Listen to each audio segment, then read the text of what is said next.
안녕하십니까. 세상 읽기의 심리학자 김태형입니다. 네, 민플러스 교육원장 김장호입니다. 반갑습니다. 네, 잘 지내십니까? 네, 잘 지내고 있습니다. 더워서 비도 오고. 덥고 비 오고 또 네. 안 좋은 소식들 들려오고 오염수 방류, 네. 폐기 오염수 방류에 따른 소식 들리고 힘든 시절입니다. 지금 고금리 시대 아닙니까? 그쵸. 미국도 금리를 올리고 뭐 한국도 일본도 올렸죠. 그 조금 이제 거기도 이제 뭐 준비하고 있죠. 전 세계적으로 고금리가 네. 고금리 시대인데 네.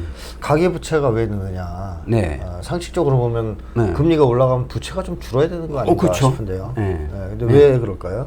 네.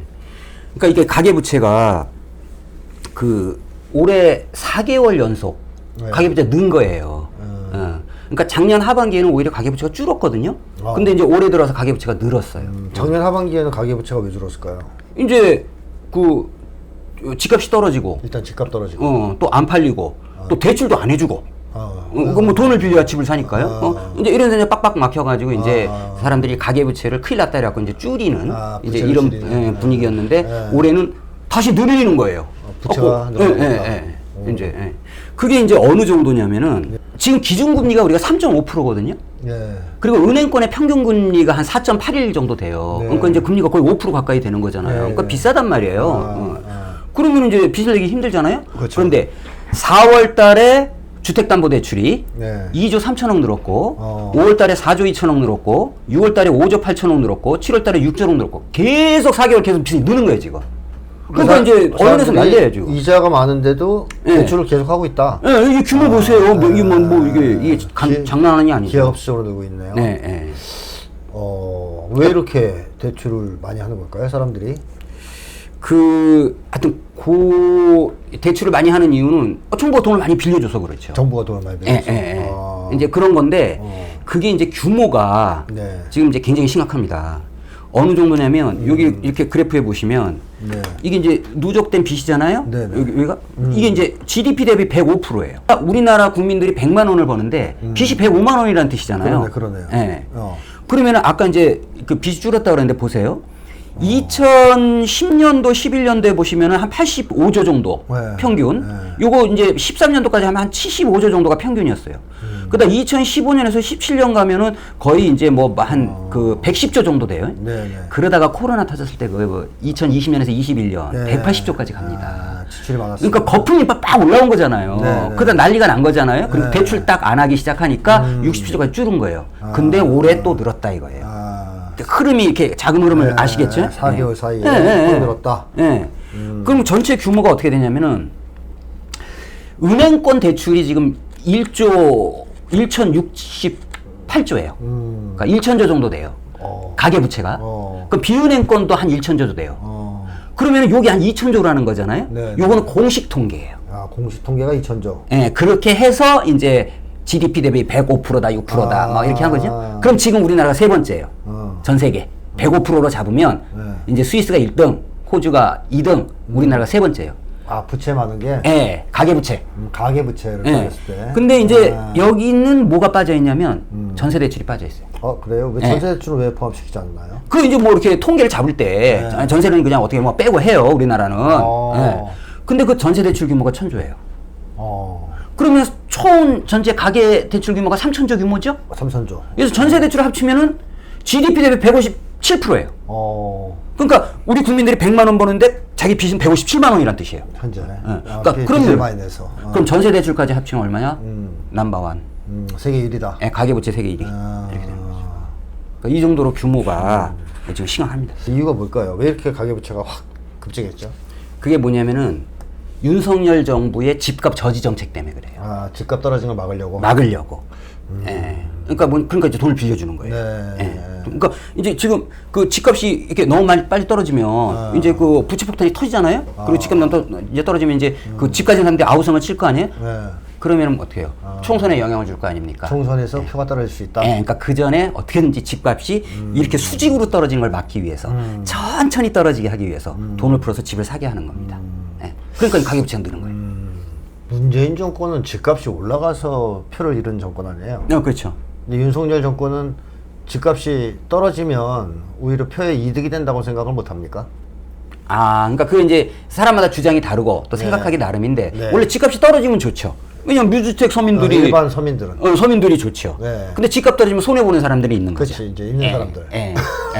그래서 이제 윤석열 정부는 있는 사람들을 그렇죠. 기득권층을 대변하는 정부다 보니까 예. 그쪽의 이익을 국간을 지켜주기 위해서 집값 그렇죠. 하락을 막으려고 집값 하락을 막는 정책 하고 있다. 예.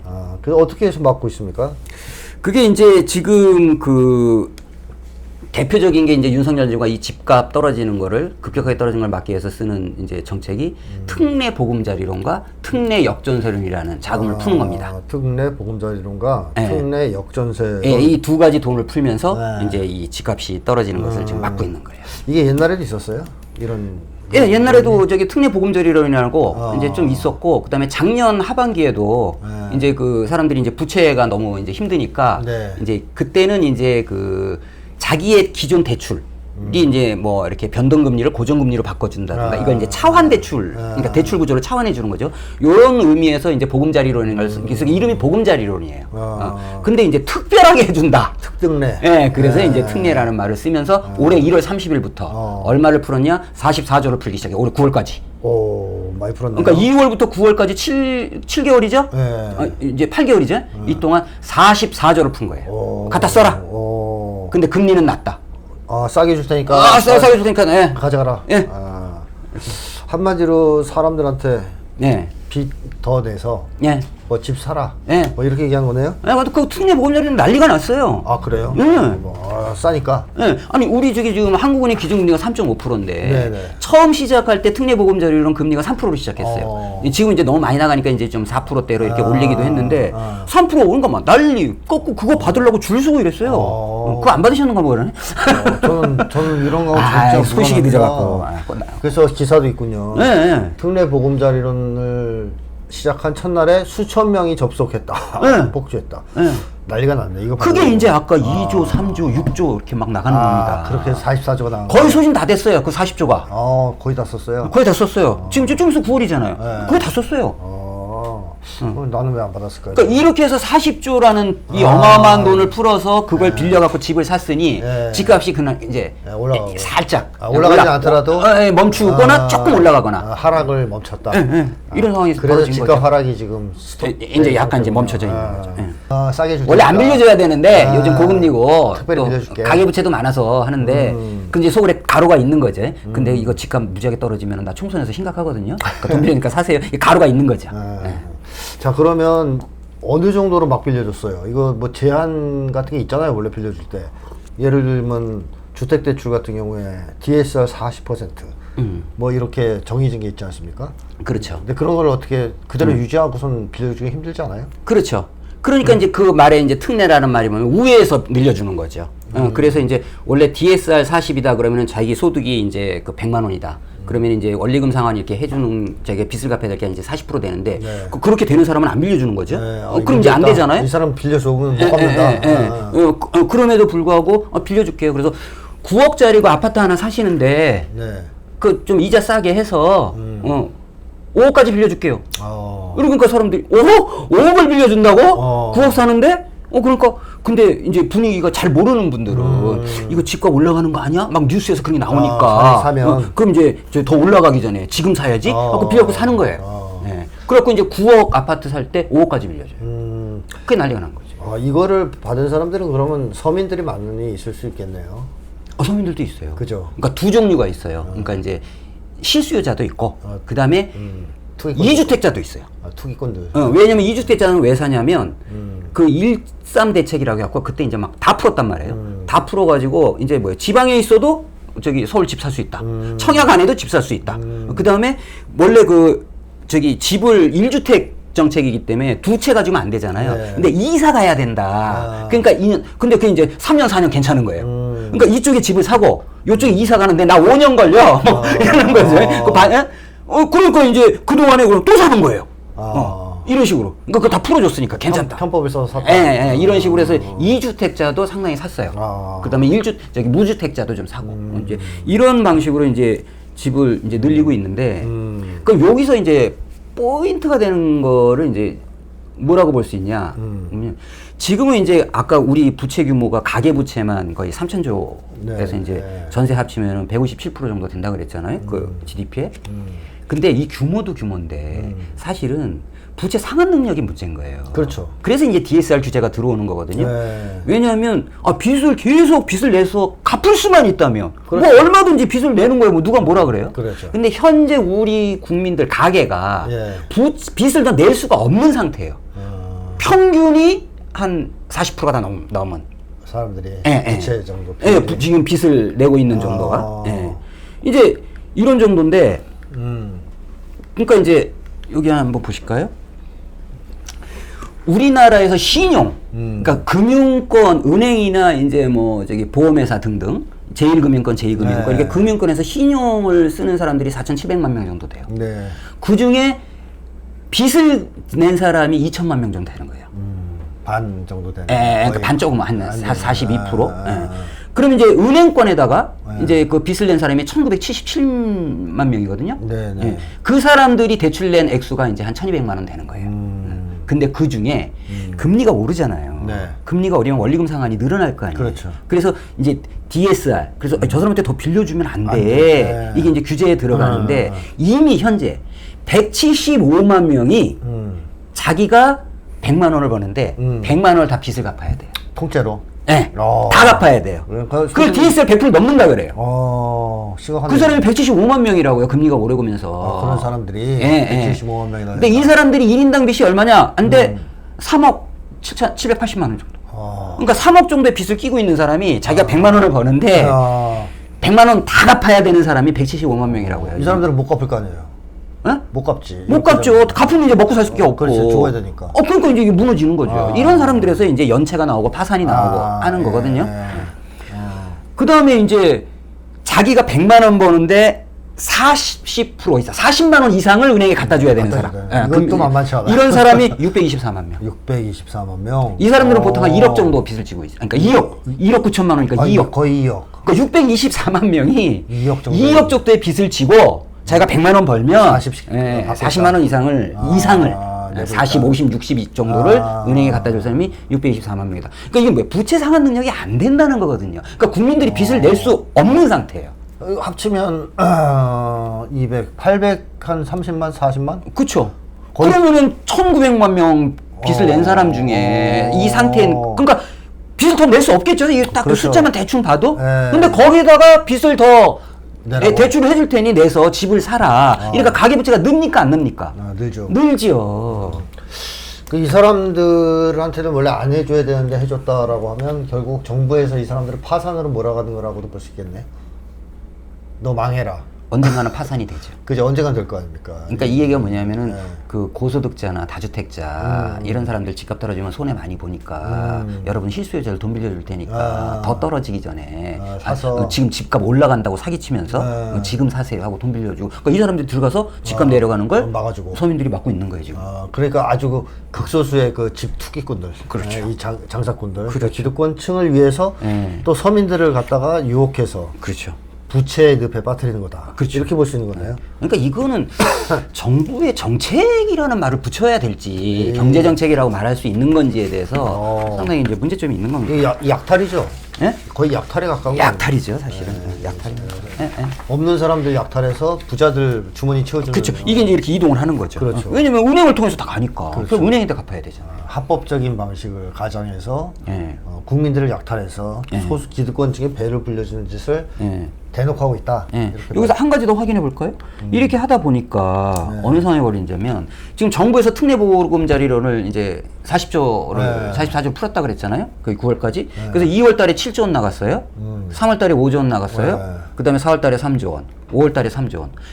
이거는 정부가 이제 정책 자금으로 푸는 거란 말이에요. 네. 그러니까 은행들도 그동안에 대출을 묶었단 말이에요. 풀어야 되는 겁니다. 그래서 은행에서 주택담보대출을 매월 2, 3조가 또 나가는 거예요. 거기서도 금리를 좀 낮춥니까 그럼? 여기도 이제 약간 낮추. 왜냐하면 이제 또 정부가- 금융감독원에서 그거 상생해라. 그러니까 뭐 한국은행에서 올렸다고 올리고 뭐 하지 마라. 그러니까 이제 여기서도 막 푼 거예요. 그러니까 이제 이 지금 대출 규모가 그 우리 코로나 때 집값 막 올릴 때 대출 어마어마하게 했잖아요. 네. 그때는 거의 비슷해요. 그러니까 우리 줄여야 되는데 지금 그 늘리고 있는 거예요.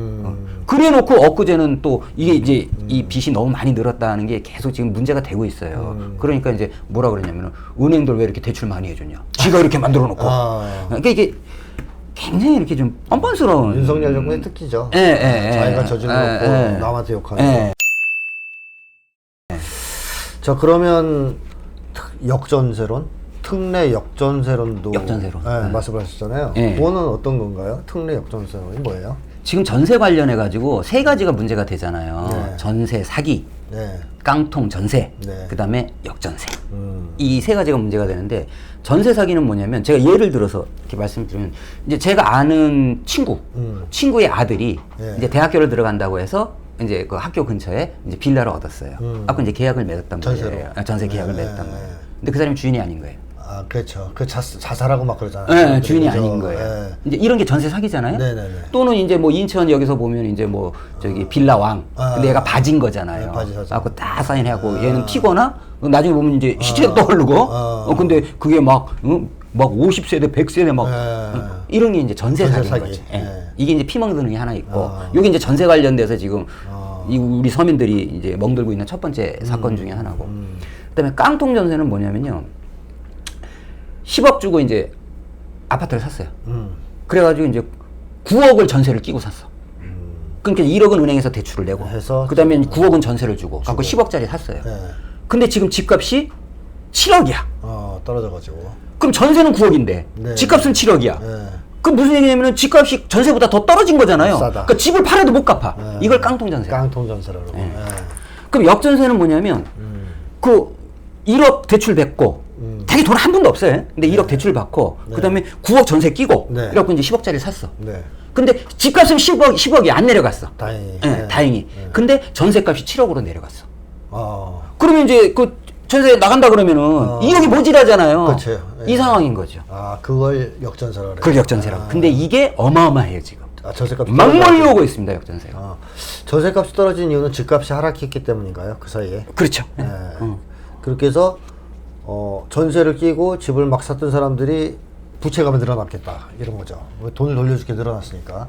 이제 부채가 늘어나면 이제 못 돌려주고 있는 거죠. 그래갖고 이제 나가야 돼서 이제 이 새로운 전세가 그러면 입주자가 이제 들어와요. 이제 그 9억 전세 그 전에 살고 있던 사람한테 7억 떨어졌으니까 7억 하고 계약서 쓰고 들어와요. 그럼 이 사람은 나가야 되잖아요. 근데 돈을 못 주니까 이사도 못 가고 지금 이게 난리예요. 이사는 못 간다고. 이사도 못 가고 뭐 난리가 나는 거죠. 못 갔고. 그러니까 이제 거기 나는 이사 못 간다고 막 있고 그러니까 이러지도 못하고 이런 일이 뻥뻥뻥 막 이제 터지는데 예. 그게 현재 이 전세의 역전세 위험에 빠진 그 주택이 우리나라 전세 가구 중에 52% 절반이 넘어요. 절반이 넘는다. 네. 그리고 그 전세금 묶여 있는 규모가 300조예요. 엄청나죠. 그럼 이게 다 부채로 돌아오겠네요. 그러니까 이제 못 갖고 있는 거예요. 그러니까 이게 터지는 거예요, 지금. 그럼 못 갖고는 전세를 못 나가면 해결되는 문제도 아니잖아요, 이게. 네. 그래서 지금 전세 사고가 막 터지거든요. 어느 정도 터지냐면 전세 보증금 못 준 사고가 1월 달에 5.8%였어요. 전체 100이라고 본다면. 근데 지지난달 5월 달 7.82% 늘었어요. 5월 달만 딱 봐도 서울에서 100가구 중에 7개 가구가 전세 사고가 나는 거예요. 인천은 14가구. 그럼 100가구 중에 전세 이사할 사람들이 14가구가 이제 전세를 못 받고 있는 거예요. 이게 이제 가구 수로 따지면 어느 정도 되냐면 전체 이제 그 가구 중에 16만 가구, 160만 가구인가 그 정도 되는데요. 110만 가구인가 그 정도 되는데 16만 가구가 뭐예요? 그 빚을 내야 보증금을 갚아줄 수 있어요. 그 중에 7만 가구는 빚을 내도 못 갚아요. 그러니까 7만 가구는 붕 뜨는 거예요. 그러면 그 전세 사는 서민들이 어떻게 되겠습니까? 돈을 못 받죠. 이사도 못 가고. 그러면은 우리 저기 김태형 선생님은 그럼 집주인이 어떻게 하는 게 좋겠어요? 집을 팔아서 줘야죠. 팔아서 주면 되잖아요. 나한테 돈을 줘야죠. 근데 안 팔려고 버티니까 문제가 되는 거 아닙니까? 그렇죠. 집을 갖고 있겠다. 어떻게? 그럼 이제 울고 있는 거예요. 어떻게 산 집인데? 그게 울고 있는 거예요. 내 이 어떻게 산 집인데. 그러면서 이제 집을 안 팔고 울고 있는 거예요. 그러니까 이제 윤석열이 그러면은 대출 내줄 테니까 이거 빚 내가지고 전세금 돌려주세요. 돌려줘라. 그러니까 가계부채가 또 느는 거야. 그러니까 이제 집주인들을 위해서 이게 베푼 특혜네요. 그게 역전세론. 역전세론. 예. 이제 그게 이제 뭐 특례 역전세론이라는 말은 없어요. 근데 이제 제가 이렇게 막 이렇게 검색하다 보니까 어떤 유튜브에 그 전문가가 나와서 그 저기 상반기에는 특례 보금자리론 했는데 또 빌려줘 갖고 가계부채 느는데 이거는 사실 특례 역전세론 아닙니까? 라는데 그게 딱 지금 꼽히더라고요. 예. 그래서 제가 이제 이름을 그렇게 특례 역전세론 이렇게 이제 붙여봤어요. 그러니까 윤석열이가 돈 빌려주는 건 철도 철미 있는 사람들을 위해서 빌려주네요, 그죠? 그렇죠. 자기의 지지 기반이라고 생각되는. 그러니까 이 사람들이 다 돈 한 푼 없이 근데 그 얘기를 좀 해야 되겠네. 그럼 왜 이 역전세가 터졌냐 지금? 네. 응? 뭐 그러니까 갑자기 이제 지금 한 앞으로 1년이 문제다 이렇게 되는 건데 그게 2년 전부터 시작이 된 거예요. 전세값이 떨어졌다. 2년 전부터. 그러니까 2년 전에 네. 그 돈 한 푼 없이 아까 말씀드린 것처럼 지금 10억짜리 아파트를 끼고. 1억 대출 받고 9억 전세하는 이 갭 투자. 이게 2년 전에 그 임대차 보호법 뭐 이런 거 집중하면서 그때 어마어마하게 늘은 거예요. 갭 투자가. 예.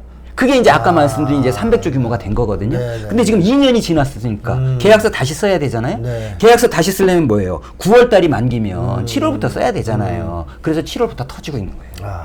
그래서 내년 5월까지가 이게 이제 300조 규모가 역전세가 터지고 있다. 그러니까 이게 이제 터지기 시작하면 심각해질 거 아니에요, 부동산이. 그렇죠. 예?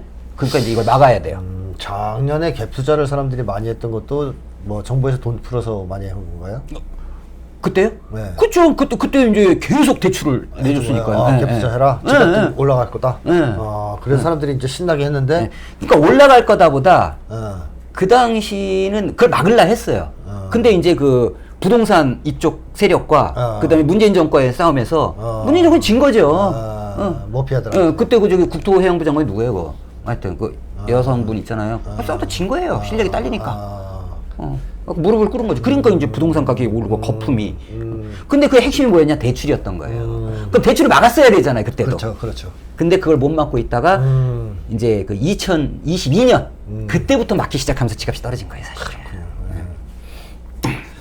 자, 그러면 지금의 이 역전세 문제가 심각하다. 집주인들이 팔아서 집을 돌려주면 되는데 그렇게 못하게끔 안 하게끔 돈을 빌려주고 있다. 그래서 그게 이제 특례 역전세라는 그래서 부채가 또 확 늘었다. 그렇죠. 이것도 조건은 없이 그냥 막 빌려주는 겁니까? 막 빌려주는 게 아니라 요것도 이제 풀어야죠. 근데 그동안 이제 정부가 계속 이제 내세웠던 정책이 뭐냐면 가계대출 부채가 너무 느니까 DSR 40 이래가지고 네. 자기가 이제 빚낸 거 중에 그 40% 이상 그 빚 갖고 계신 분들은 DSR 40 이래갖고 그거 이제 더 된다. 추가 안 됩니다. 네.